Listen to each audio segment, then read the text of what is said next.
Hello, everybody, and welcome to Changemakers, your show for new online business owners looking for inspiration and courage as they begin their entrepreneurial journey. On this show, we have solo episodes where yours truly, Valerie Fischer, will discuss neuro-linguistic programming, sales and marketing, and business tips. Majority of the show will have guests who will share stories of their own journey and whose products and services also hope to serve new online business owners like you, our listeners and viewers. I'm excited for this episode, so let's get the ball rolling.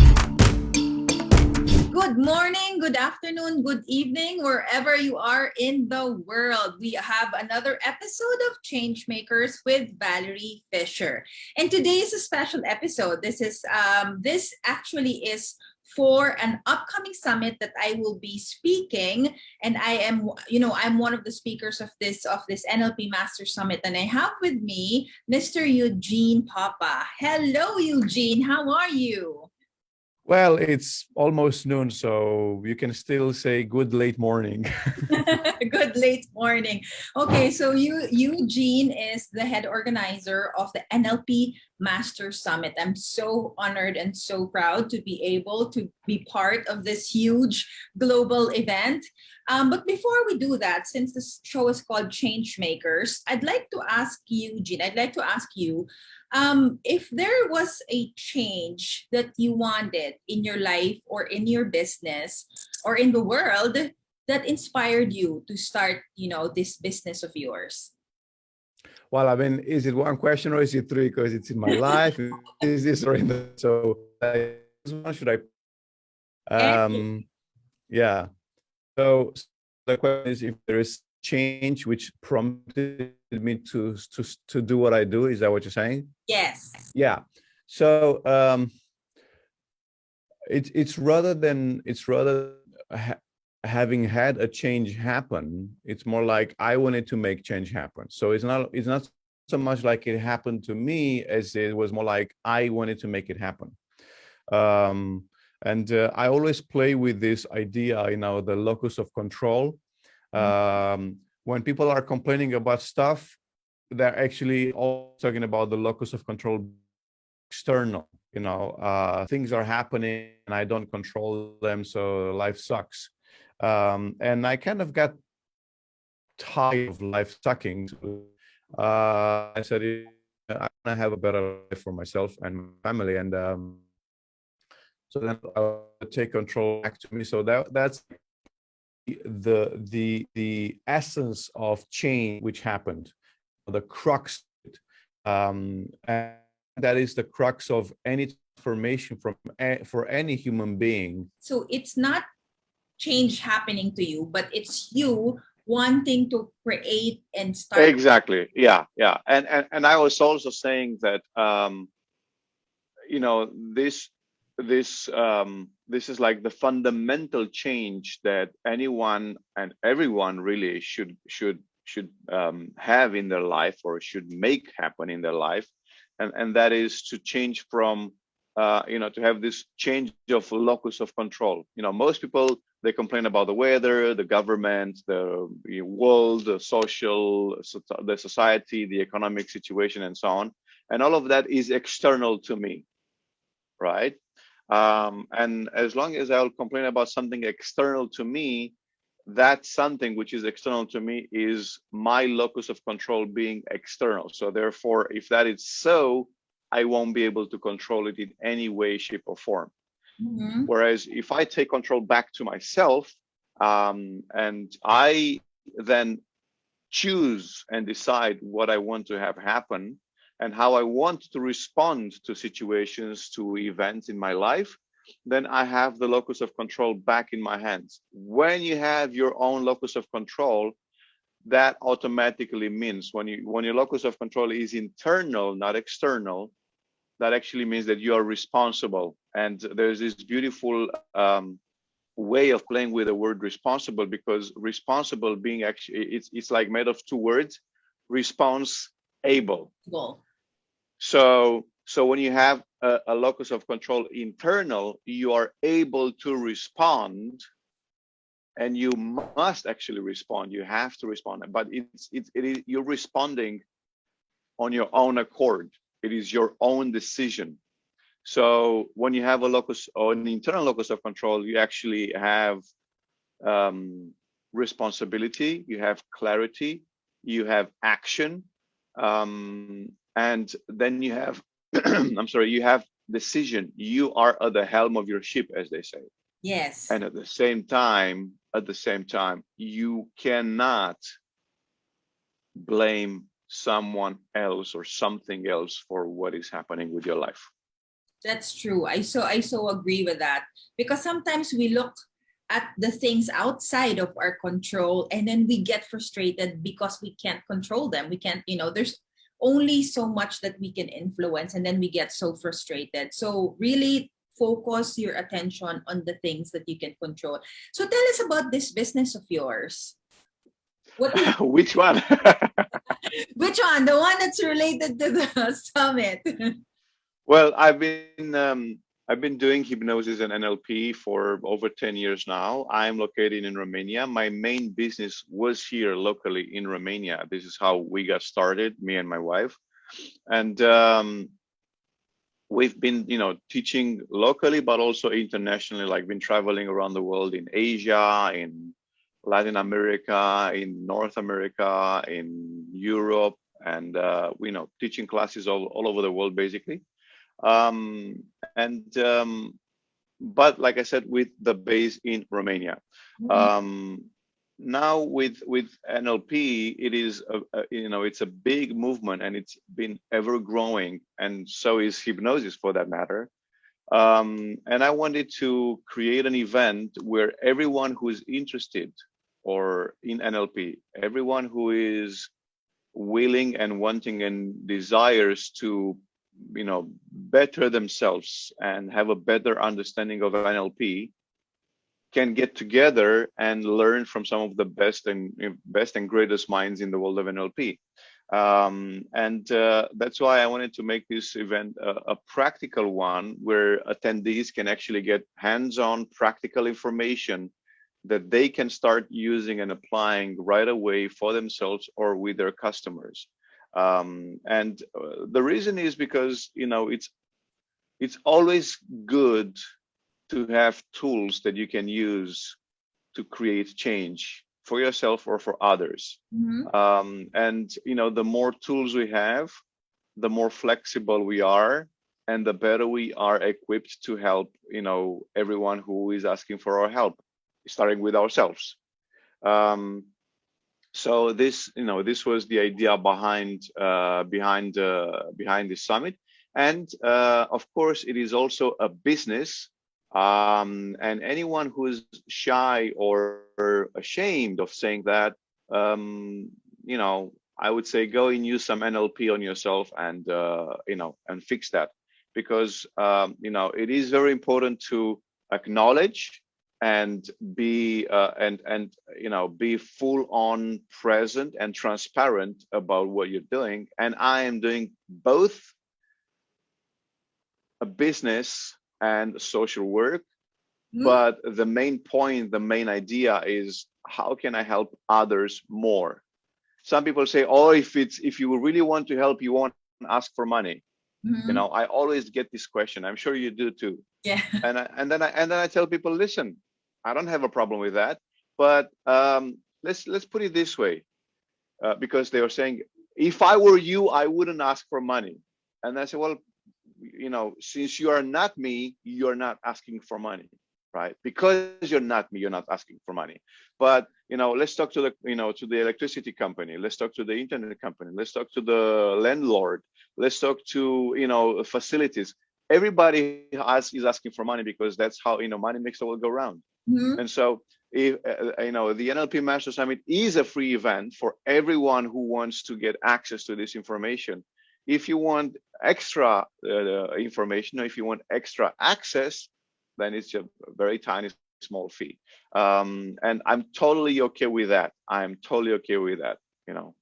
Yes, because, at the end of the day, it's still a business. And for you to be able to impact more people, you also need to take care of yourself and the business. so that it can expand and grow and help more people. Why NLP and hypnosis, may I ask? Because it's a very new, at least in the Philippines, the concept is pretty new, and I'm really interested. We all have different reasons why we chose NLP. May I know yours? Why NLP? What's so special about it? Sure, sure. Well, it's a very mystical choice. Everybody who is at least interested in the workings of the mind and of the heart, they would have heard about NLP and hypnosis. I was very interested from a very young age, from a very early age. I was very interested in all this stuff, and I found it fascinating. And because of that, I wanted to be able to learn more and be able to make more with it. And so I started, like I said, from a very, very early age. I started studying about the mind and the body and and emotions and whatnot, and trying to understand what makes us tick. Mm-hmm. And then hypnosis, like I said, it was a very fascinating thing. NLP was also very cool stuff at the time when I was doing the training in NLP. I think like 15 years ago or something like that. It was very hype. And I like hype stuff, I'm a geek when it comes to that. And so I started learning about NLP. I was and I still am into meditation and, personal practices and so on.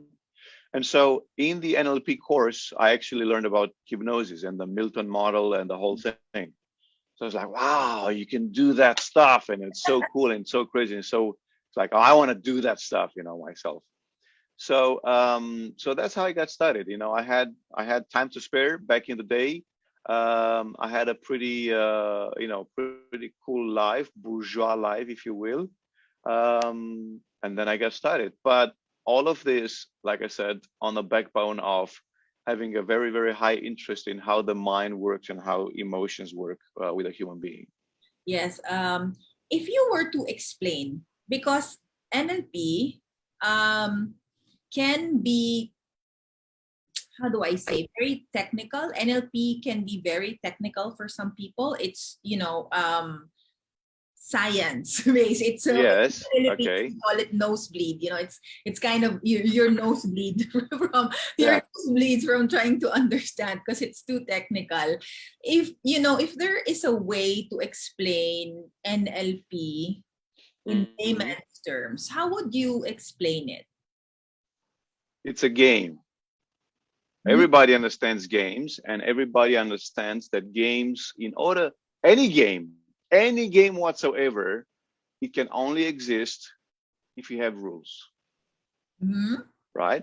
So any game whatsoever, real or invented, it has to have rules for it to exist, because if you don't have rules, you don't know if you're still playing the game or you're not playing that game anymore, you're playing a different game, right? So at the very basic level, you can think of NLP like a game to play with your thoughts, with your ideas and emotions. This game has different variants. It has different ways that it can be played, and it's really up to you how you want to play it. And I'll go one extra here, and I'll say, for instance, all games with a ball involve a ball, right? But all ball games involve a ball, right? Yes. But you can have basketball, football, handball, you can have tennis, you can have golf, right? They all involve a ball. And there are so many others, but they are all played differently. So kind of in the same way, when it comes to NLP, the ball is the human psyche, right? And then you can play with the human psyche in many different ways, depending on how many skills you can master and how many different ways of playing the game right? And you can be better at this technique than you're at this other technique, and that's only natural. You don't have to know them all perfectly. I always believed, and I live by the rule of done is better than perfect. Yes. Yeah, So because and I believe that simply because many people don't actually get anything done because they wait for that something to be perfect. But you cannot perfect something. You cannot have something perfect from the beginning, because perfect, it means that it has to fit perfectly with the world and the environment. And if it's not out there, if it's not existing, then how will it interact with the environment? It cannot interact with the environment. So in order to perfect something, you have to do it first and then perfect it, not the other way around. Yes, and also, we always say perfection doesn't exist. So if it doesn't exist, then you won't start. Is that if that is your logic, that you won't start because you want it to be perfect first, then you'll never be able to start. I also share because in my head I was thinking, how do I also explain NLP? I remember Karel, who is also one of the speakers in our summit. She's my mentor, and she said NLP is the difference that makes the difference. So when you study models, when you study excellence, you check the difference. What is the difference between these people that made them excellent? And there are models, like what you said, the different games. There are different games, so the different models. So when you study that, what makes them different, the difference that makes a difference, it's the study of excellence. That for me is one of my, one of the definitions of NLP and how I describe it to people. It's, we all have we all have different takes and takeaways from our studies. Okay, how has NLP changed your life? You said you want to create change, and so I'm thinking you want to share that change that happened to you to more people. How has it impacted you? For some people, I'm not okay. It has changed to the better. Just to give you a straight answer, and I'll give you the longer answer. Yeah. It has changed for the better.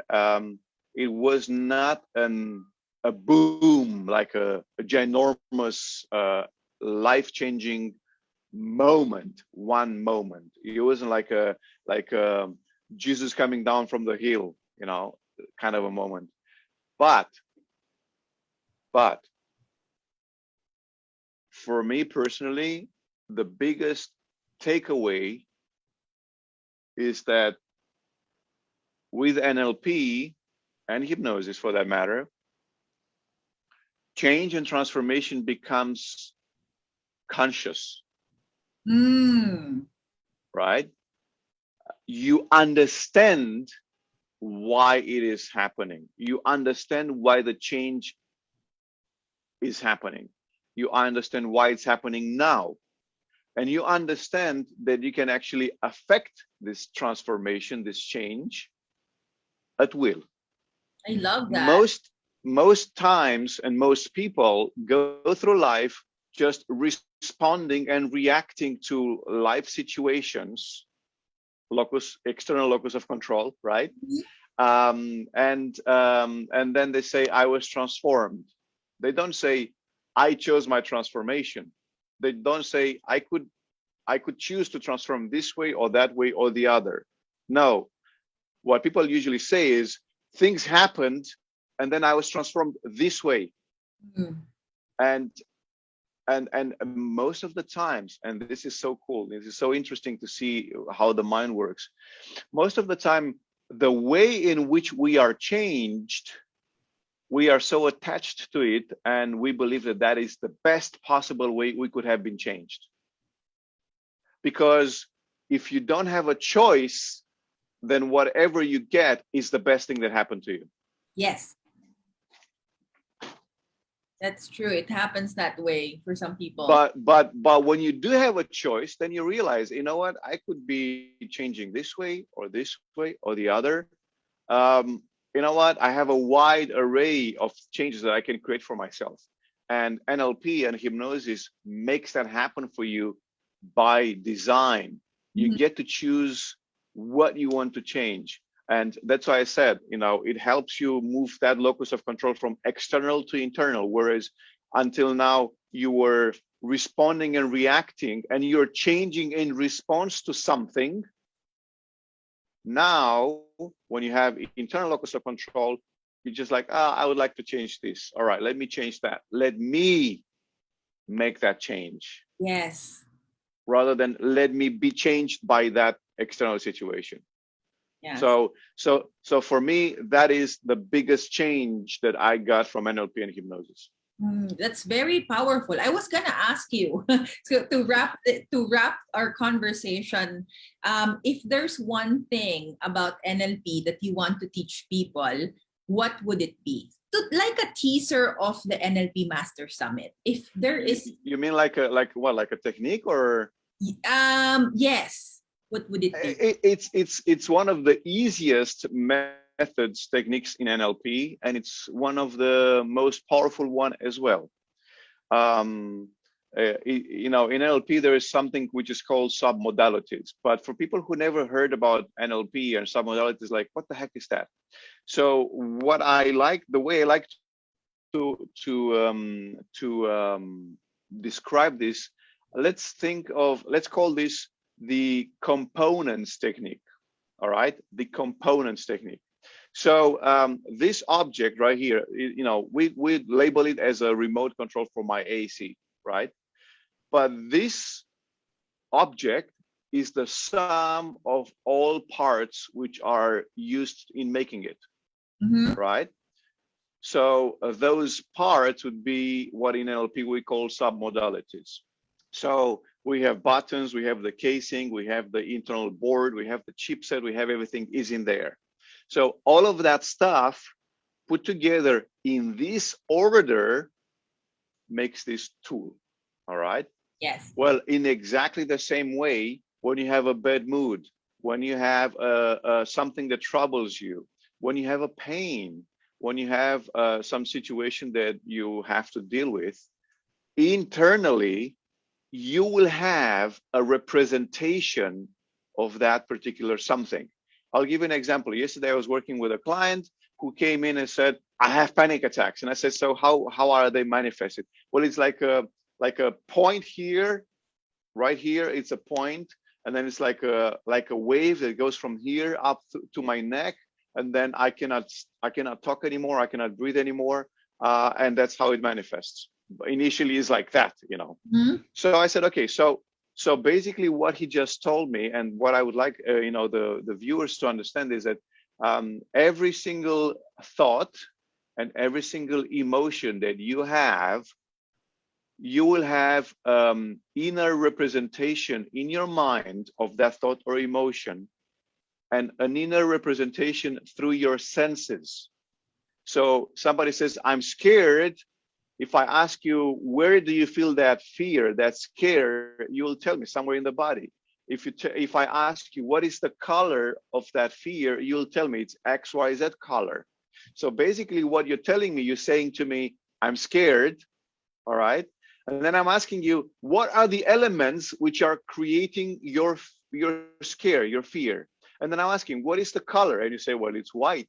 What is the shape of your fear? Well, it's a rectangular, like this one. How heavy it is?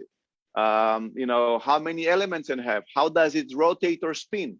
And so basically, when you start asking these questions, you actually start to take that problem, fear, pain, whatever it is, you start to create bridging points which you can actually components of that reaction, emotion, or thought. When you change the components, you change it.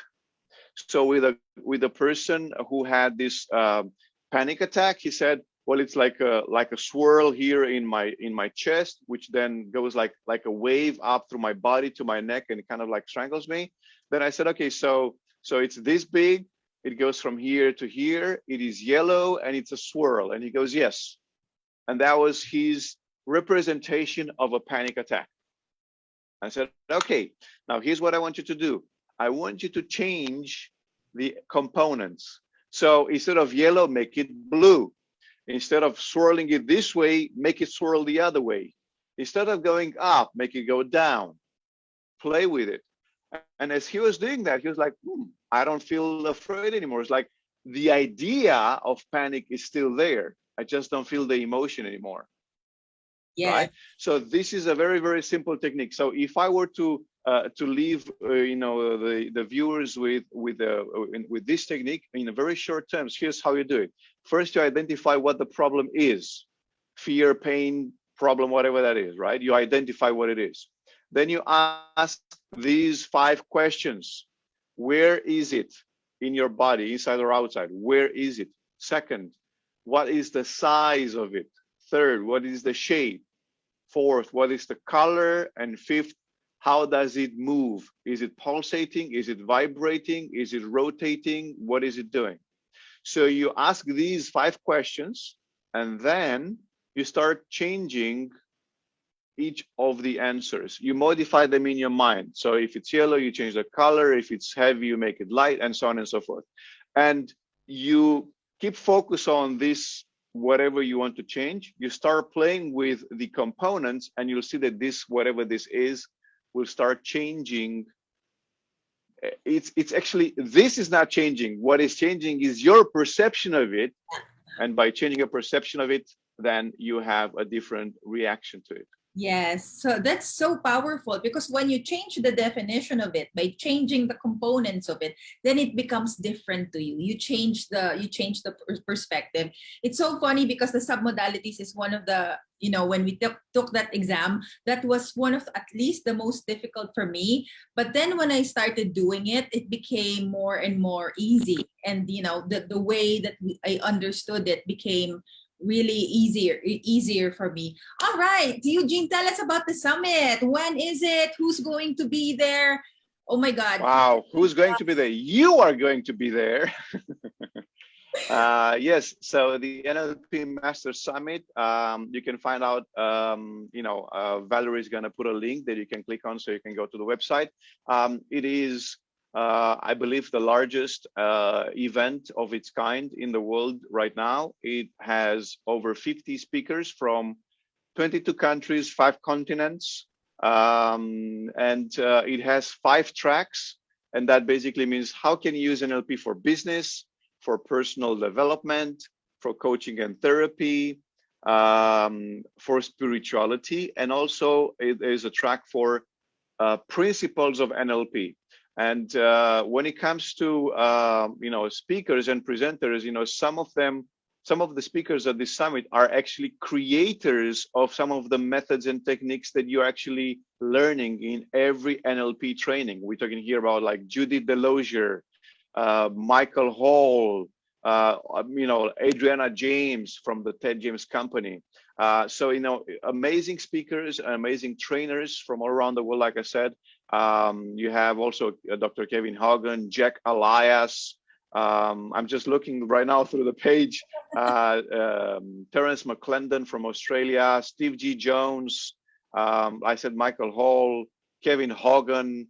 So an amazing lineup of speakers, all of whom have taken from their time and from their experience to share with you their knowledge, their expertise, and everything they know and they've been doing over the years. And let me say this: we've put together the number of years of experience with NLP from all of these trainers. Oh, wow.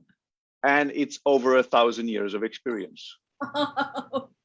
Right? I actually am going to create, for everybody who signs up for the summit, we are going to create a contest.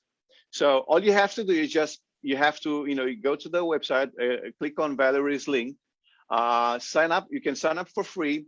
You can attend the entire summit. You can attend it for free. You have full access to the live presentations, and 24 hours after the presentation is over, you will have access to that for free. It doesn't cost you anything.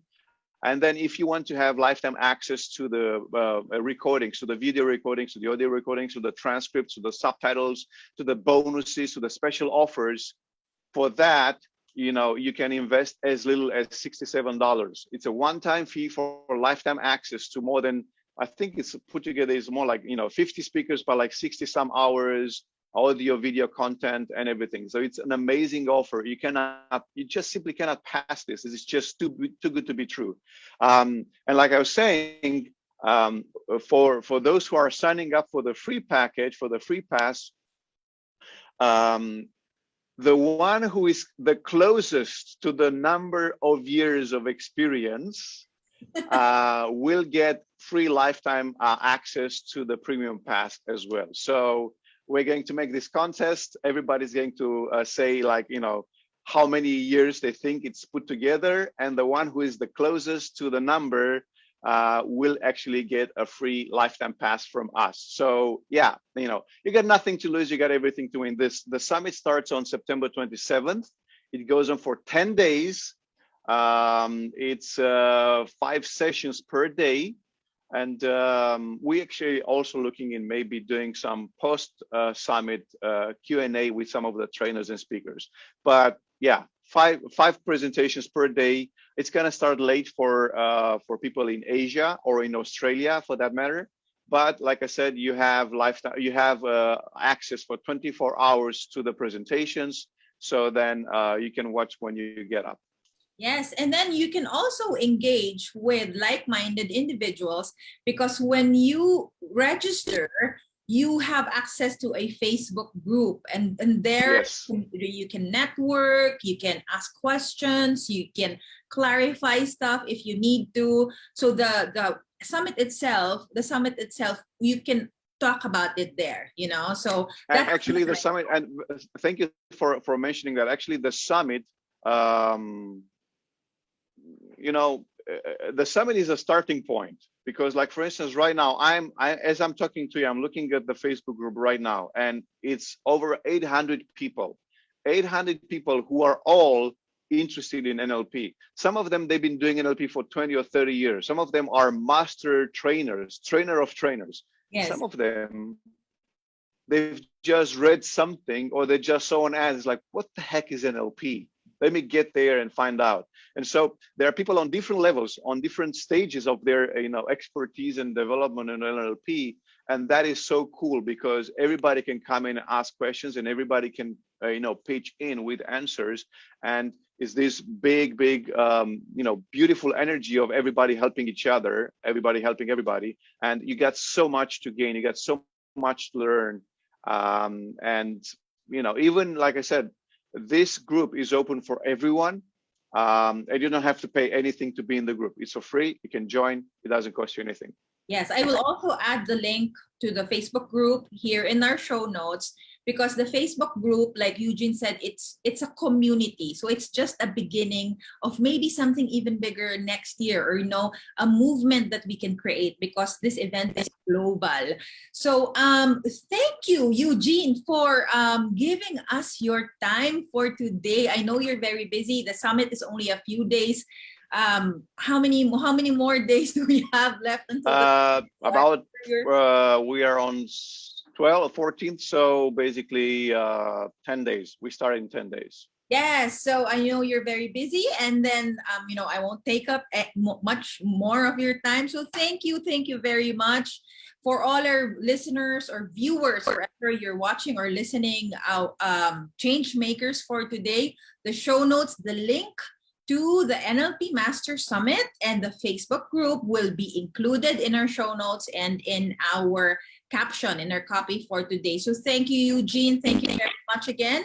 And I will see you again for all our viewers and listeners for the next episode of Change Makers with Valerie Fischer. Thank you.